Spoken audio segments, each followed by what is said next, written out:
우리 샬롬 찬양대 찬양 감사드립니다. 우리 하나님께서 우리 성도님들의 근심 걱정 모든 거 다 물리쳐 주실 것을 믿습니다. 우리 임금수 사모님 장례 모든 절차를 은혜 가운데 잘 마쳤습니다. 월, 화, 수 여러분들 잘 아시다시피 비가 계속 왔습니다. 그래서 제가 마지막 날 산에서 하관 예배를 드릴 때 이거 비가 오면 곤란한데 하고 제가 걱정을 했었습니다. 그랬는데 그 아침에 화장할 때도 비가 왔는데 하관할 때는 비가 오지 않았습니다. 제가 근심과 걱정하고 두려워했는데 하나님께서 모든 것을 잘 해결해 주셨습니다. 하관 예배를 마치고 전주에 오는데 다시 비가 쏟아지기 시작했습니다. 정말 하나님의 모든 은혜 가운데 잘 마치게 됨을 감사를 드립니다. 이 시대를 살아가는 현대인들은 모두 각자 마음속에 다른 사람들이 모르는 이런 불안감을 가지고 살아갑니다. 그래서 심리학자들은 이 시대를 가리켜서 불안의 시대라 이렇게 말하기도 합니다. 이 심리학자 롤 메이라는 사람은 불안은 이 시대의 가장 절박한 문제다 이런 표현도 했습니다. 우리가 살아가는 이 세상에 얼마나 불안한 일이 많습니까? 얼마나 사건 사고가 많습니까? 이 시대가 불안하니 대부분의 사람들은 불안을 느낄 수밖에 없습니다. 불안이라는 단어가 신약 성경에는 단 한 번도 나오지 않습니다. 그리고 구약 성경에는 딱 2번 나오는데 시편 41편 5절하고 예레미야 50장 34절에 2번 나옵니다. 히브리어 단어 불안의 뜻은 짧은 숨결이다 이런 의미가 있고요. 구체적으로 마음의 안정을 찾지 못하고 어떤 일에 걱정이 되어서 늘 마음이 긴장된 상태를 말한다고 합니다. 불안하여 숨이 가빠진 상태를 말합니다. 따라서 불안은 스트레스가 폭발하기 일보 직전이라 말할 수가 있습니다. 불안이 심화될 경우 개인과 가정의 파탄은 물론이거니와 세계 인류까지 파멸시킬 위험이 있습니다. 한 개인의 불안은 한 개인으로 끝나지 않은 경우를 우리는 역사적으로 많이 볼 수가 있었습니다. 역사를 얼룩지게 한 수많은 폭군들, 여러분 가깝게는 수백만 명의 유태인을 학살한 히틀러, 개인의 불안이 이렇게 사건이 확대된 거죠. 천여만 명의 러시아인을 학살하고 투옥한 스탈린, 이 모두 한 사람의 불안이 증폭되어 이러한 어마어마한 사건이 일어난 것입니다. 한 사람의 비정상적인 이 정신병적 현상의 끔찍한 결과입니다. 그리고 이러한 일은 지금도 계속되고 있습니다. 여러분 우리가 총기를 난사했다거나 이런 뉴스를 세계적으로 듣지 않고 있습니까? 매일같이 신문 사회면을 장식하는 폭행과 살인의 끔찍하고 잔혹한 사건들, 뉴스에 나오는 폐륜적이고 비인간적이고 정말 불안한 사건들이 얼마나 많습니까? 그동안 북한은 계속해서 핵을 개발하고 꾸준히 핵실험을 했습니다. 지금도 핵을 포기하지 못하고 있습니다. 북한의 핵 개발과 핵실험도 불안에서 출발한 것입니다. 불안에는 크게 2가지 종류가 있습니다. 정상적인 불안과 비정상적인 불안이 있습니다. 아니 목사님, 정상적인 불안도 있습니까? 사람이라면 말이죠. 누구든지 불안을 느껴야 정상입니다. 예를 들어서 내가 하는 일이 잘 안 됐어요. 뭔가 이상해요. 뭔가 잘 안 될 것 같아요. 이런 느낌, 불안의 느낌이 들어야죠. 그래야 뭔가 대책을 할 수가 있겠죠. 감당해야 될 큰 일을 앞두고 뭔가 긴장을 해야죠. 뭔가 어떡하지? 불안감이 드는 건 정상적인 겁니다. 이건 정상적인 불안입니다.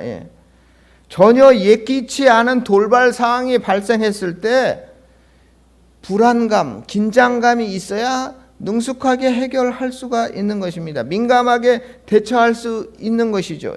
이런 정상적인 불안이 있습니다. 만일 사람들이 아무런 불안을 느끼지 못하고 겁 없이 살아간다면 이 땅은 더 문제가 많고 큰 혼란이 초래될 것입니다. 여러분, 제가 이 강단에 설 때 긴장해야 됩니다, 여러분. 예. 조금 떨림이 있어야 됩니다. 예. 그게 정상입니다. 불안의 마음이 있어야 됩니다. 예. 제가 89년에 처음 설교했거든요.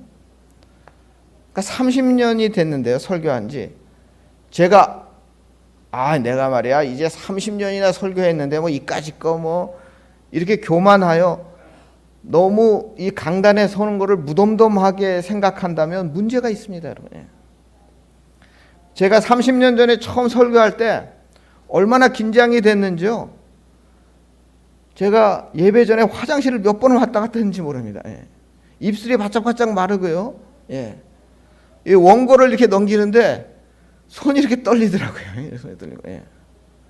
그런데 30년쯤 되니까 이게 처음 설교하듯이 뭐 입술이 마르거나 뭐 손이 이렇게 덜덜덜 떨리거나 그러지는 않습니다. 예. 30년쯤 했는데도 이게 아직도 이렇게 손을 막 떤다면 그것도 비정상이죠, 그렇죠? 예. 하지만 지금도 매번 이 강단에 올라설 때 뭔가 두렵고 떨리는 마음이 있습니다. 예. 21세기 최고의 신학자라고 하는 칼 바르트라는 독일 신학자는요, 이분이 이제 목사님이기도 하고 교수님이기도 한데, 이분이 이제 교수님이니까 자기가 다니는 교회에서는 평신도들과 똑같이 봉사를 합니다. 예. 물론 이제 목사님이 설교의 기회를 줄 땐 또 설교도 하지만 평상시는 이제 평신도와 같이 봉사를 하는데 헌금위원을 하면서, 그러니까 신학생들에게 가르칠 때 그렇게 가르쳤다 그래요. 나는 지금 헌금위원을 할 때도 긴장감을 가지고 자기가 헌신한다는 거예요. 예, 그렇게 학생들을 가르쳤어요. 예. 하나님께 귀한 예물을 내가 들고 가는 이 일을 어떻게 하찮게 볼 수 있냐는 그런 아주 절박한 마음, 떨리는 마음으로 내가 봉사하고 헌신한다. 이렇게 신학생들에게 가르쳤다 그럽니다. 그러니까 이렇게 우리에게 도움이 되는 불안이 있습니다. 예. 근데 문제는 비정상적인 불안입니다. 예. 이것을 비현실적인 불안이라고도 하고 신경증적인 불안이라고도 합니다. 이러한 비정상적인 불안은 불안의 원인을 모를 때가 많고, 또 이것이 불규칙적으로 계속되고 반복되고 그렇기 때문에 이러한 불안이 계속될 때 이것을 빠져나온다는 게 쉽지 않습니다. 대체적으로 이 불안의 상태에 오래 노출되다 보면 사탄 마귀가 우리의 불안한 심령의 틈바구니를 계속해서 공격해서 불안을 증폭시킵니다. 그래서 우리의 인격 자체가 변화되기도 합니다. 하나님의 형상으로 지음받은 인간들이 계속적으로 불안하게 떨면서 정말 불안의 인격으로 형성된다면 이건 정말 너무 잘못된 거죠. 쉽게 염려하고 쉽게 짜증내고 망상과 공포와 죽음의 위기를 느끼며 우리가 살아간다면 이건 너무나 큰 고통이고 너무나 큰 불행입니다.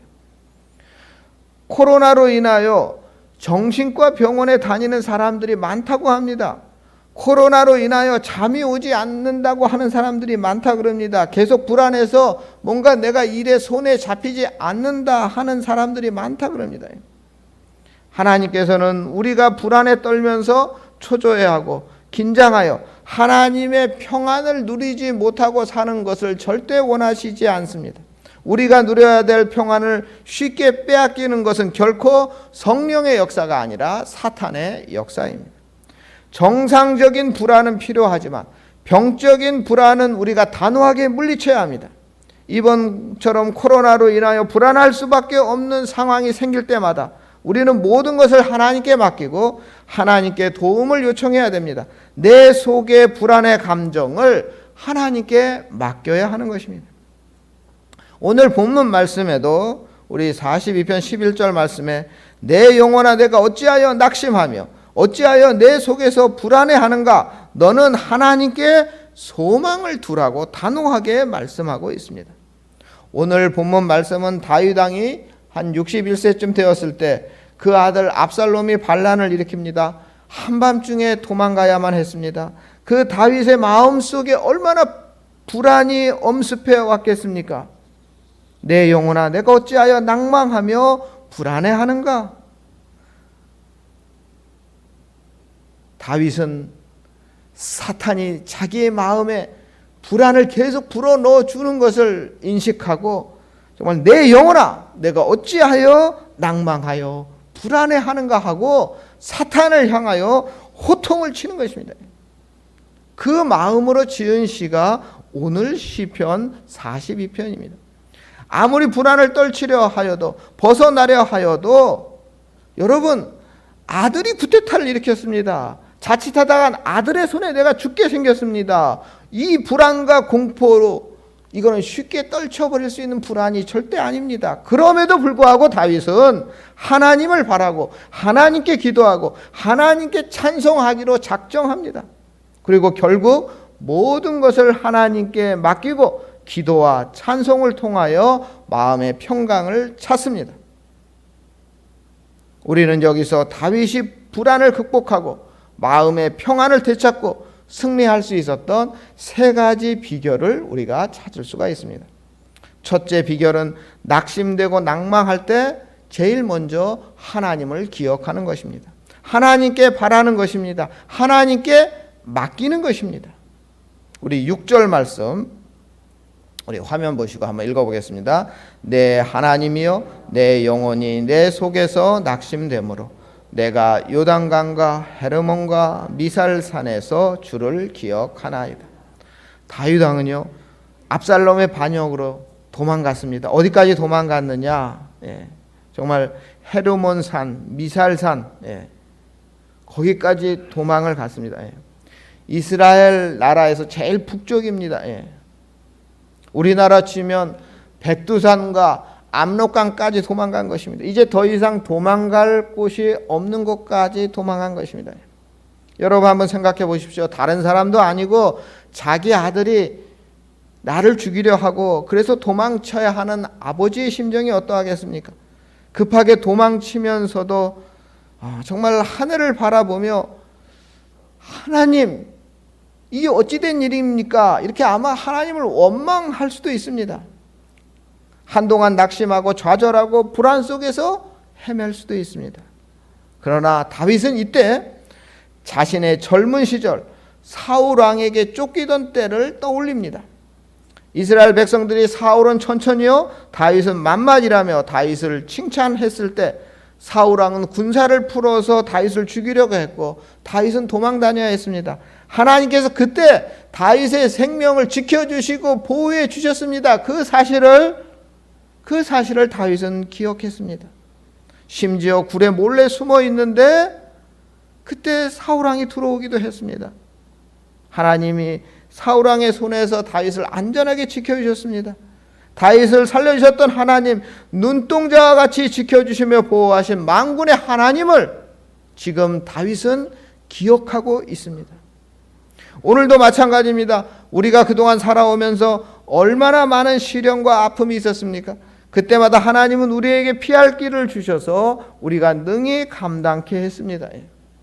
여기 계신 우리 성도님들 대부분 과거에 하나님이 나에게 주셨던 그 은혜를 한번 기억해 보시기 바랍니다. 내가 십몇 년 전에 어려울 때 그때 하나님이 도와주셔서 그 위기를 잘 극복했구나, 이런 생각을 한번 해보시기 바랍니다. 오늘날에도 수많은 사람들이 쓰러지고 낙심합니다. 그러나 우리는 낙심할 필요가 없습니다. 우리에겐 하나님이 계시기 때문입니다.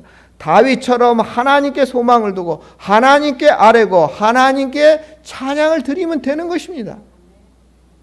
우리 화면을 보시고 우리 이사야서 41장 우리 10절 말씀 우리 함께 읽어보겠습니다. 두려워 말라, 내가 너와 함께함이라.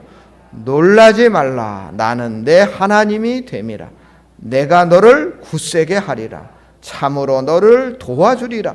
참으로 나의 의로운 오른손으로 너를 붙들리라. 우리 베드로전서 5장 8절 9절 말씀도 함께 있습니다. 마귀가 우는 사자와 같이 두루 다니며 삼킬 자를 찾나 너희는 믿음을 굳게 하여 저를 대적하라. 우리가 낭망될 때 이 말씀이 떠올라야 됩니다, 여러분.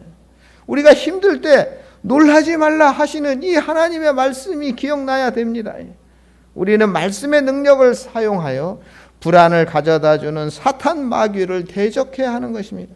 예수 그리스도의 이름으로 우리가 대적해야 됩니다. 그럴 때 나를 불안케 하는 모든 것들이 물러가고 평안의 영이 우리에게 임하게 되는 것입니다. 불안을 물리치는 첫 번째 비결은 뭐라고요? 하나님을 기억하는 것입니다. 두 번째 비결은 기도하는 것입니다. 우리 시편 42편 우리 7절 8절 말씀 우리 함께 읽겠습니다. 주의 폭포 소리에 깊은 바다가 서로 부르며 주의 모든 파도와 물결이 나를 휩쓸었나이다. 낮에는 여호와께서 그의 인자하심을 베푸시고 밤에는 그의 찬송이 내게 있어 생명의 하나님께 기도하리로다. 우리가 불안과 두려움, 공포를 극복할 수 있는 방법은 기도입니다. 하나님께 기도함으로 우리가 불안을 물리칠 수가 있습니다. 다윗은 얼마나 근심이 컸던지 큰 폭포 소리가 들리고 높은 파도와 물결이 어마어마해서 이거 이러다가 내가 그냥 침몰하는 것은 아닌가 하는 그 위협을 느꼈습니다. 그래도 다윗은 기도했다, 이렇게 말씀하고 있습니다. 우리가 할 수 있는 거 기도밖에 없습니다. 아무것도 할 수 없다 할지라도 쉬지 말고 깨어서 기도하면 기도하는 사람은 하나님께서 지켜주십니다. 내가 무엇을 잘못했는가? 내가 어떤 어려움에 처했는가? 나에게 또다시 새로운 기회가 올 것인가? 이런 여러 가지 생각을 하면서도 우리가 기도해야 됩니다.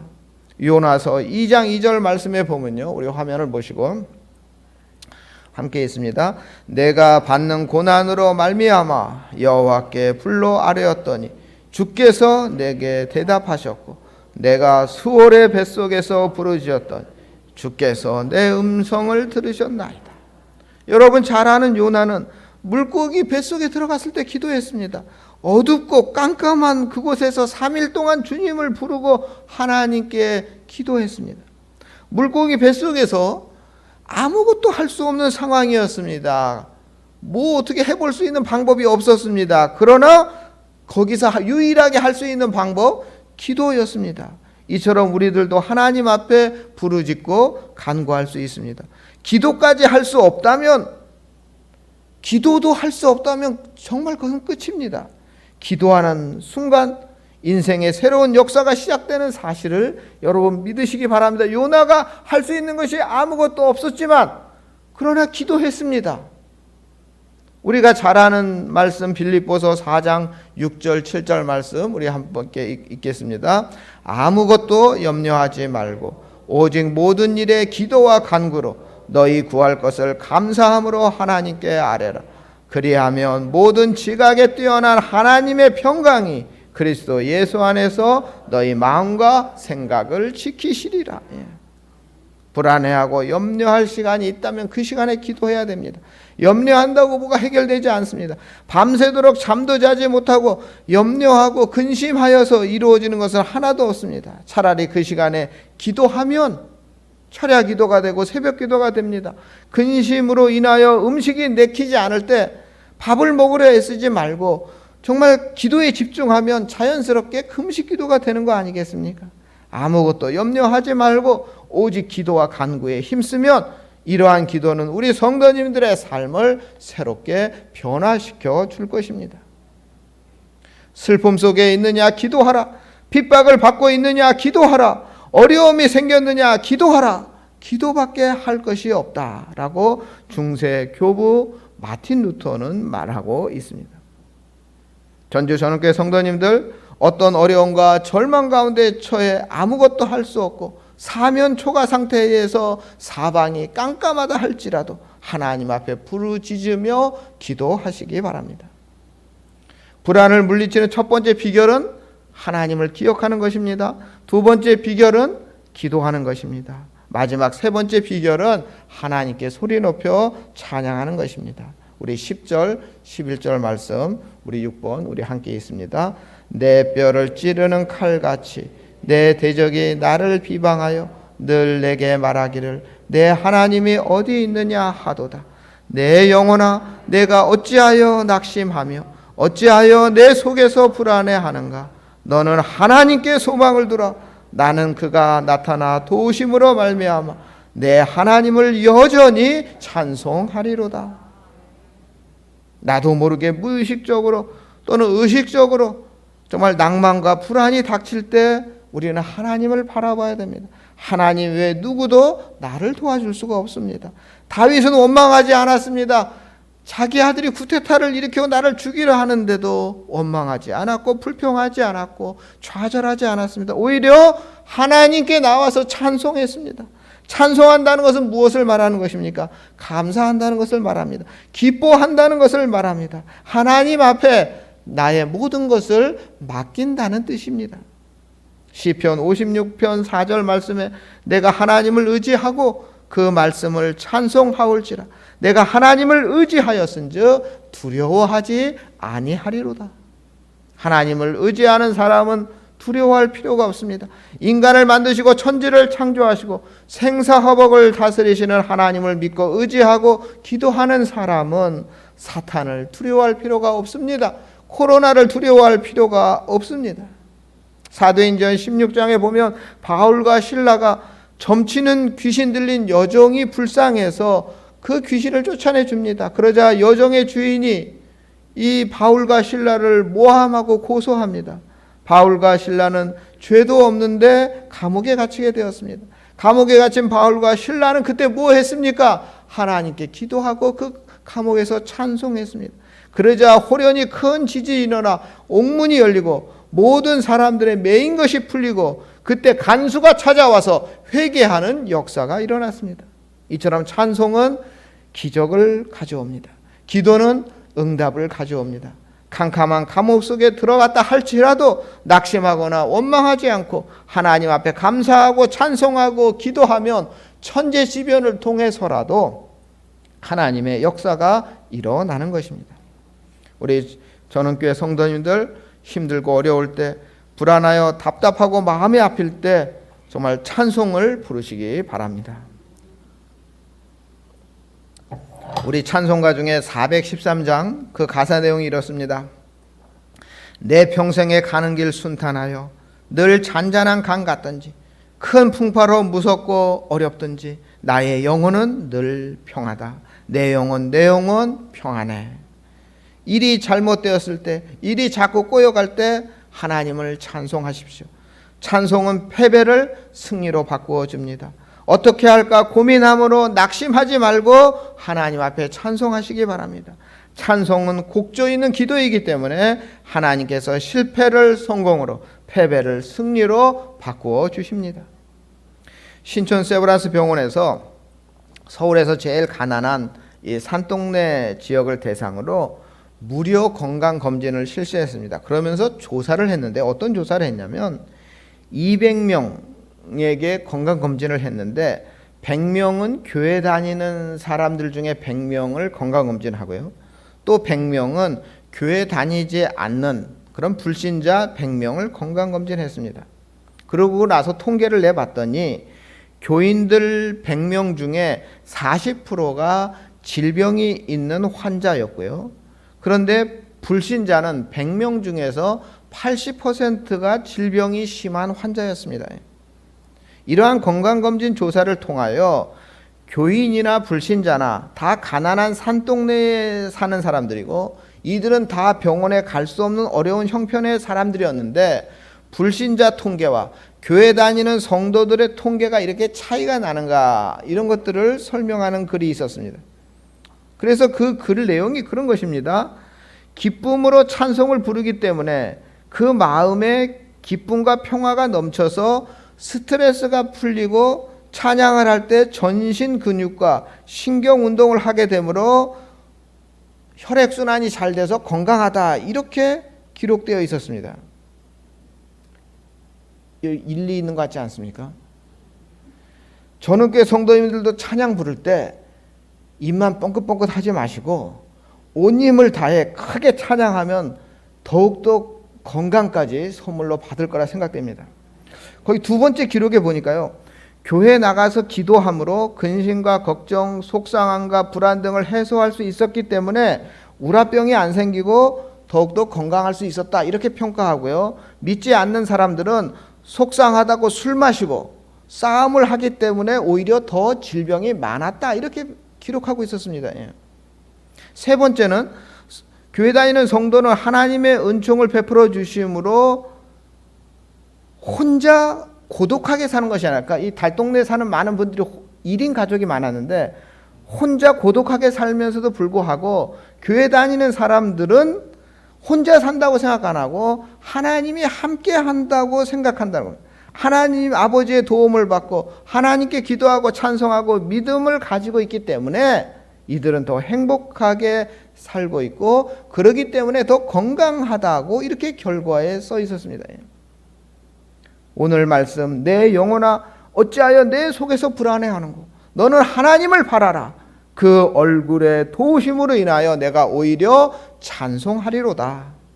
이 말씀을 꼭 기억하시고 하나님을 바라보는 가운데 기도의 힘과 예수님의 능력을 힘입어서 역경과 절망의 담을 뛰어넘어 믿음으로 승리의 맛을 보며 행복한 삶, 건강한 삶, 성공한 삶을 살아가는 우리 전주 전원교회 성도님들 다 되시기를 주님의 이름으로 축원합니다. 하나님, 우리들이 가지고 있는 모든 나쁜 불안을 소멸하여 주시옵소서. 불안할 때 우리 전원교회 성도님들 세상 사람들처럼 술을 의지하는 것이 아니라 하나님을 기억하게 하시고 기도하게 하시고 찬송하게 하여 주시옵소서. 하나님만 바라보게 하시고 예수 그리스도의 힘, 성령의 은총 속에서 행복한 삶, 건강한 삶, 승리의 삶을 살게 하여 주시옵소서. 예수님의 이름으로 기도드립니다. 아멘.